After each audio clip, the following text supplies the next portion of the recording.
Então, a gente precisa agora entender qual é a nossa condição diante de Deus, né? Então, olha só, em Romanos 3, tá escrito assim, ó: todos somos pecadores. Que se conclui? Temos nós alguma vantagem? Não, de forma nenhuma, pois já temos demonstrado que todos, tanto judeus como gregos, estão debaixo do pecado. Como está escrito, não há justo, nenhum sequer, não há quem entenda, não há quem busque a Deus.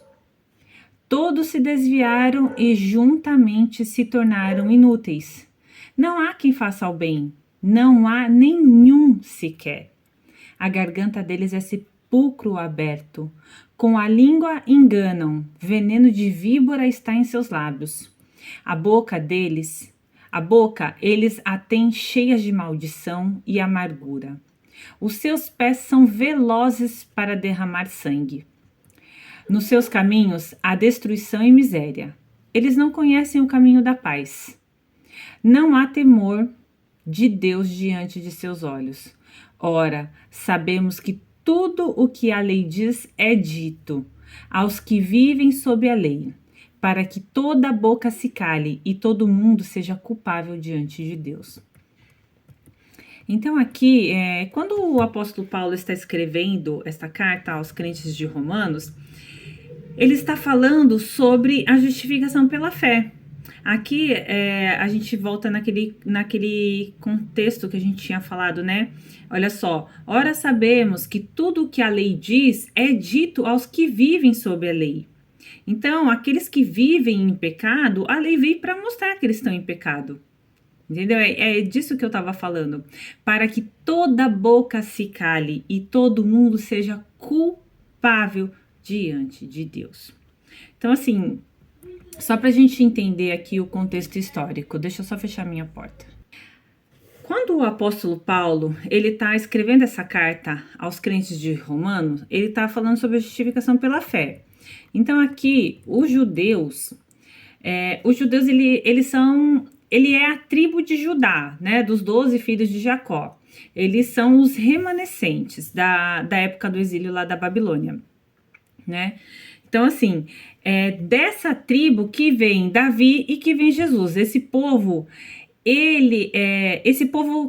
é o povo que consegue manter a lei de Moisés. Então, eles seguiam essa lei, né, desde a época de Moisés. E eles são os detentores da lei. E gentios são aqueles que não são judeus, mas que creem no Deus de Israel. Quem não é judeu entra no contexto de gentil, gente, só que não é gentil com L, de gentil de gentileza, é gentil ou com O, tá? O homem natural, desde o momento que ele nasce, ele já nasce no pecado. Então, naquela época, todos eram gentios que não fossem judeus, porque eles, ao 8º dia, já eram circuncidados e tal. Então, para eles, quem não era circuncidado, quem não era judeu, não era povo de Deus. Mas Jesus vem para transformar isso, né? Então, olha só. O homem natural, desde o momento que ele nasce, ele já nasce no pecado. Nesses versículos acima, ele mostra que é universal e que todos estão extraviados. Não há nenhum sequer que faça o bem. Então, assim, se você tá indo lá, você tá fazendo a sua doação, você tá achando que você tá fazendo bem. Mas você não tá fazendo bem. Sabe por quê? Porque você não está fazendo isso guiado por Deus. Uma pessoa que acha que vai para o céu pelas suas ações, ela já pode perceber por esses versículos que não há nada que ela faça que possa mudar isso. Nada. Não há um justo sequer, não há quem faça o bem, não há quem busque a Deus. Sabe por quê? Porque você não vai encontrar. A partir do momento do pecado lá de Adão e Eva, nós estamos separados de Deus, nós temos inimizade com Deus. Isso a gente vai ver um pouquinho mais para frente, está escrito lá em Gênesis. Então a gente começa a entender que lá no pecado original, a gente já não tem, a gente já nasce no pecado lá a partir de Adão e Eva. Então vamos continuar, a gente vai chegar nessa parte, a gente vai explorar um pouquinho mais isso, tá? Então, assim, aqui nesse versículo 3, escrito por Paulo, e olha só, prestem atenção, Paulo não está escrevendo para gentios aqui, ele está escrevendo para judeus. Ele está escrevendo isso para pessoas que são crentes, né? Que naquela época eles viviam pela lei. Então, olha só, Deus deu aos humanos um destino, que é o destino eterno, mas os seres humanos saíram desta rota lá em Adão e Eva. Agora não tem mais o caminho para a eternidade. E a partir desta queda, não tem nenhum ser humano que possa se salvar por suas próprias mãos. Quando falamos não há quem faça o bem, não tem como uma pessoa morta espiritualmente fazer qualquer bem para Deus. Ela está morta para Deus. Por isso que Deus diz que nós temos que renascer da água e renascer no Espírito. Porque até esse momento desse renascimento, nós somos mortos para Deus. Nós temos inimizade, Deus, ele está com o rosto virado para nós. Então, olha só, quando falamos que não há quem faça o bem, como é que uma pessoa morta vai fazer o bem? Ela está morta. Ela está morta, ela acha, ela vive pelo pensamento dela. Ah, eu penso assim, então tá certo. E é assim que o povo vive hoje, né? A maioria das pessoas, elas ignoram o ensinamento de Deus, os mandamentos de Deus, e ela fala, ah, eu fui uma pessoa assim, eu já cheguei a acreditar no espiritismo, eu acreditava na Umbanda, eu acreditava assim, ah, se a pessoa faz o bem, então é de Deus. Eu acredito que tudo que é do bem é de Deus. Era assim que eu falava. Como é que faz o bem sendo que você está morto? É impossível. Então a gente precisa renascer. Agora a gente vai para Efésios 21. E está escrito assim: e vos vivificou, estando vós mortos em ofensas e pecados. Esse texto ele é pesado, né? E você pode pensar que você não faz parte disso. Você fala mentira? Você costuma falar mentira? Nem que seja assim, aquela mentirinha pequenininha pro seu netinho, para uma criancinha, né? Você já tentou enganar uma criança para não dar um doce para ela? Pensa se você é capaz de desejar o mal pro seu próximo. Ou então expor uma pessoa. De que jeito que você olha para essa pessoa? Né? Qual o sentimento que está dentro de você quando você olha para essa pessoa? A sua face mostra o interior do seu coração. E Deus sonda o nosso coração. Então, assim, ó, às vezes a gente não mata uma pessoa com as nossas próprias mãos. Mas no pensamento a gente fala, ai, aquela pessoa podia morrer, né? Ai, que raiva daquela pessoa. A gente mata as pessoas no nosso pensamento. Eu já matei. Ai, gente, que vergonha falar um negócio desse, né? Mas é verdade. Olha que pecado. E Deus não diz que só da gente pensar a gente já pecou? Gente, para Deus é como se a gente já tivesse cometido o pecado, o ato. Isso é terrível, terrível. Olha só, às vezes não matamos uma pessoa com as nossas mãos, mas e no nosso pensamento? Quando não fazem o que você quer, como é que você fica? Quando alguém te irrita e você ainda pede força para Deus para não fazer besteira. Já aconteceu isso com você? Olha esse turbilhão de sentimentos. A gente acha que sentimento não é pecado, né? Porque assim, eu aprendi que para mim, na minha cabeça, é assim, os 10 mandamentos tá beleza. Eu não mato, não roubo, não, então tá beleza. Eu não sabia que o meu sentimento de ira era pecado. Eu não sabia que essa raiva que eu sentia, esses pensamentos cruéis. Gente, é pensamento de um assassino. Olha como a nossa mente é corrompida. Eu não, imagina agora, olha aonde entra a santidade. A santidade entra aí. É a gente controlar o nosso pensar, o nosso agir e o nosso falar. Isso tem a ver com santidade. Gente, é muito mais difícil do que você ter que usar uma saia longa todos os dias. É muito fácil você pôr uma saia longa e sair falando mal de todo mundo por aí. Ou então pensando, que não saia falando, não falo mal de ninguém, não falo mentira. Mas você pensa, olha onde chegamos. Conseguiu se identificar agora? Pois é cruel, é difícil. E é isso que o Evangelho faz. Ele nos constrange. O Evangelho de Deus, ele vem para mostrar o quanto nós somos, assim, menor que uma formiga diante de Deus. E que a gente realmente não merecia que ele tivesse morrido por nós na cruz. Porque, você acha, sabe assim, a gente pensa assim, eu não mato uma pessoa. Gente, e esses pensamentos? Porque não existe, né? Pecadinho, pecadão, pecadaço. É pecado e acabou, né? Então vamos lá. Quanto de você se empenha para manter a paz, mas é contrariado? Nós não temos naturalmente em nosso coração para procurar a paz e o bem. E Paulo está explicando isso. Essa é a condição do homem desde que ele nasce. E você pensa em um bebê agora. E se você não pegar esse bebê? E se você não der mamar para esse nenê? E quando ele crescer? Ele cresce um pouquinho e você quer pegar, vem um amiguinho que quer pegar um brinquedo dele. O jeito que ele começa a testar o poder de quanto que o pai e a mãe mandam nele. Eu acho que aqui a gente consegue entender mais, assim, quem já é pai e mãe. Eu tenho 2 filhos. Gente, é uma fase que a gente tem que se posicionar como pai e mãe para que a criança entenda que aqui nós damos os mandamentos e ela tem que obedecer. As birras.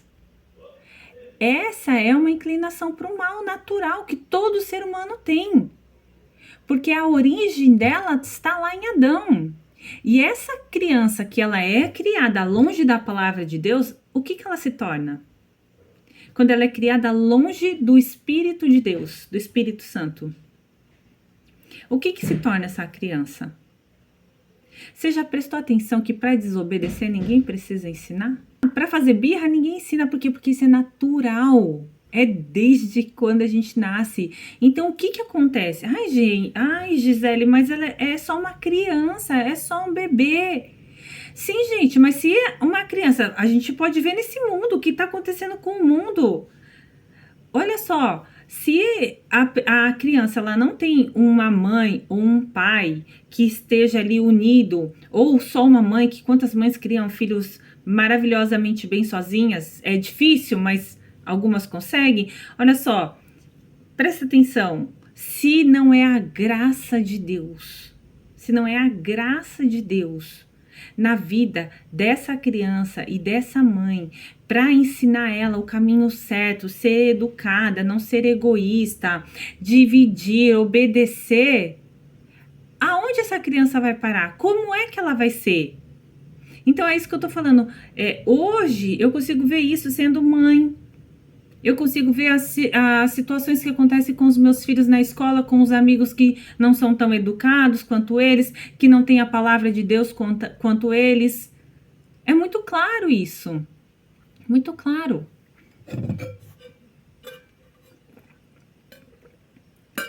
Eu vou fechar minha porta aqui que deixaram aberta.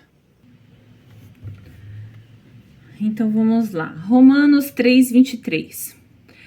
Pois todos pecaram e carecem da glória de Deus. Agora você pode abrir lá em Romanos 1:18. Alguns versículos eu coloquei aqui bem pequenininhos assim, por conta do tempo do vídeo, né? Mas vocês podem anotar e depois vocês leem essas passagens por completo. Aliás, o livro de Romanos é um livro muito esclarecedor da palavra de Deus. E vocês podem ler ele do começo ao fim, com essa visão que eu tô passando agora para vocês, que vocês vão entender a palavra. Como é diferente, eu vejo isso por mim. Antes eu lia e eu não entendia o que estava escrito ali. Eu lia por ler e eu lia buscando uma resposta para aquilo que eu estava procurando, para minha dificuldade. Mas hoje eu leio a palavra tentando entender o que é que Deus quer de mim, não o que eu tô querendo de Deus. Romanos 1:8. A injustiça e a impureza dos seres humanos. A ira de Deus se revela do céu contra toda impiedade e injustiça dos seres humanos que, por meio da injustiça, suprimem a verdade. Pois o que se pode conhecer a respeito de Deus é manifesto entre eles, porque Deus lhe manifestou. Porque os atributos invisíveis de Deus, isto é, o seu eterno poder e a sua divindade, claramente se reconhece desde a criação do mundo, sendo percebido por meio das coisas que Deus fez. Por isso, os seres humanos são indesculpáveis, porque tendo conhecimento de Deus, não o glorificaram como Deus, nem lhe deram graça. Pelo contrário, se tornaram nulos em seus próprios raciocínios, e o coração insensato deles se obscureceu.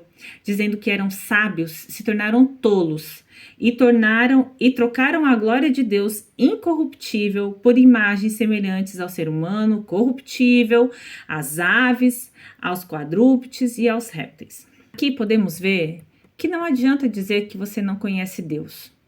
Às vezes, o homem ama muito mais a igreja, os filhos, o dinheiro, pessoas, trabalho, a casa, o carro e uma série de coisas do seu, sabe, assim, uma série de coisas do que o próprio Deus.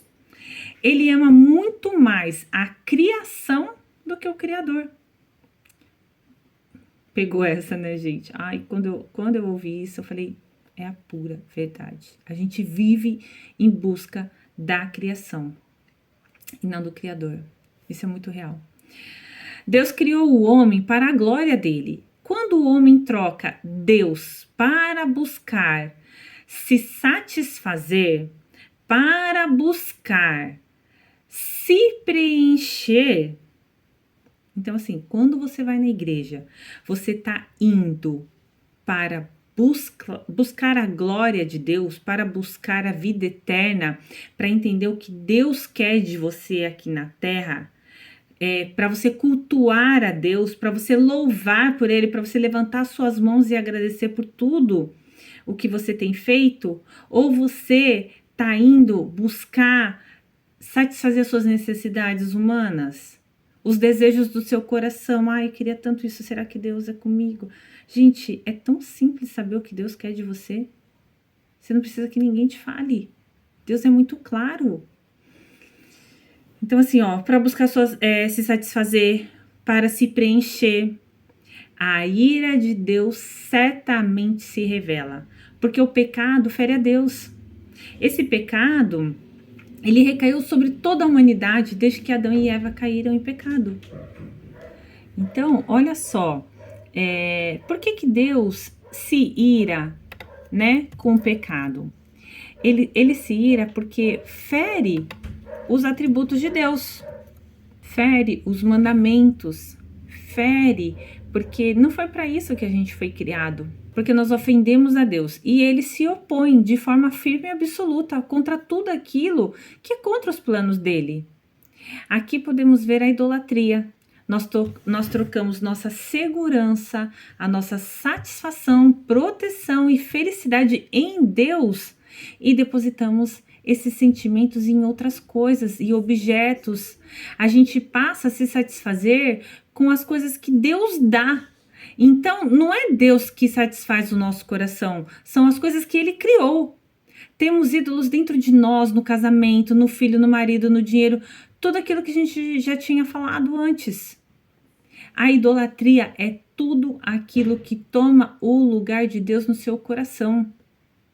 É tudo aquilo que te impede de louvar a Deus, é tudo aquilo que impede de você cumprir os mandamentos que Deus te deu aqui na terra.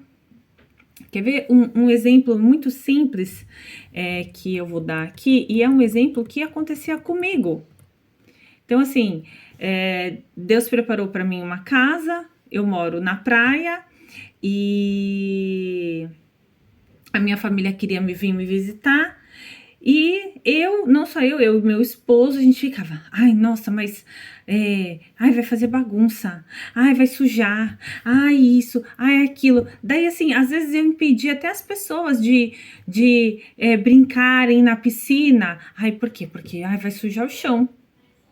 Ai, vai ficar tudo molhado. Ai, aí nem terminou o churrasco, a doida já tava lá, ó, limpando, varrendo. As pessoas não se sentem acolhidas.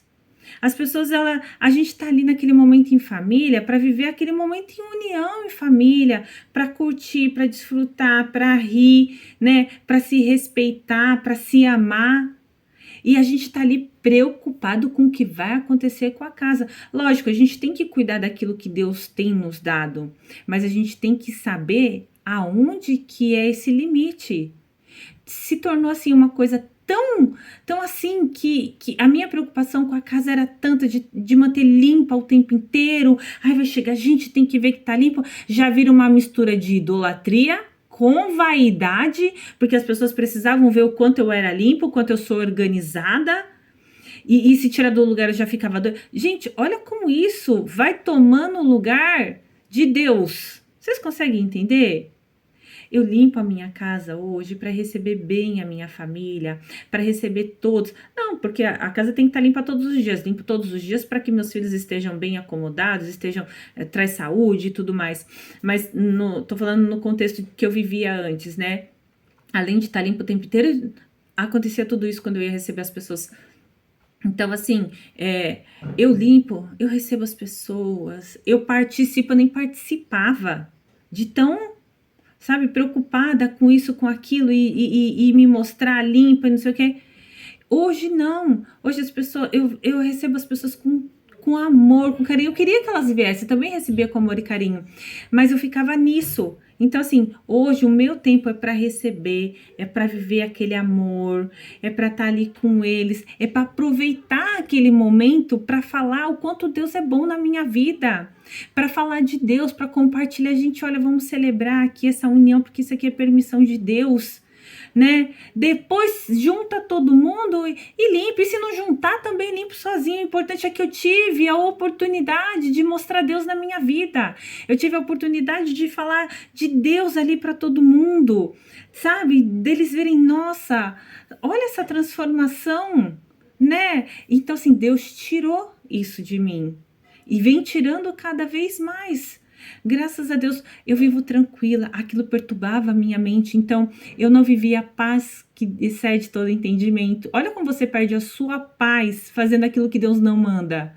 A sua preocupação com a sua casa é estar limpa, com o seu carro é estar limpo, e você não consegue viver aquilo que Deus tem para você. Você perde a paz que excede todo entendimento, porque além disso, as nossas preocupações, as nossas vaidades, a nossa idolatria não pode existir. É Deus em primeiro lugar, acima de tudo. Olha que interessante isso. Então, assim, olha a clareza que traz a palavra de Deus para a nossa vida, né? Então, aqui, deixa eu ver aqui como que a gente continua. Idolatria é tudo aquilo que toma lugar de Deus em nosso coração. E a idolatria muitas vezes se mistura com a vaidade. Gente, então assim, eu vou encerrar aqui agora e depois eu continuo, porque tá ficando muito longa essa aula. E eu vou deixar aqui para vocês o livro de Romanos para vocês lerem. E o próximo que a gente vai ler é Romanos 1, do 24 ao 29, mas vocês podem ler o 1 inteiro ou até onde vocês quiserem pra gente poder comentar sobre isso, tá bom?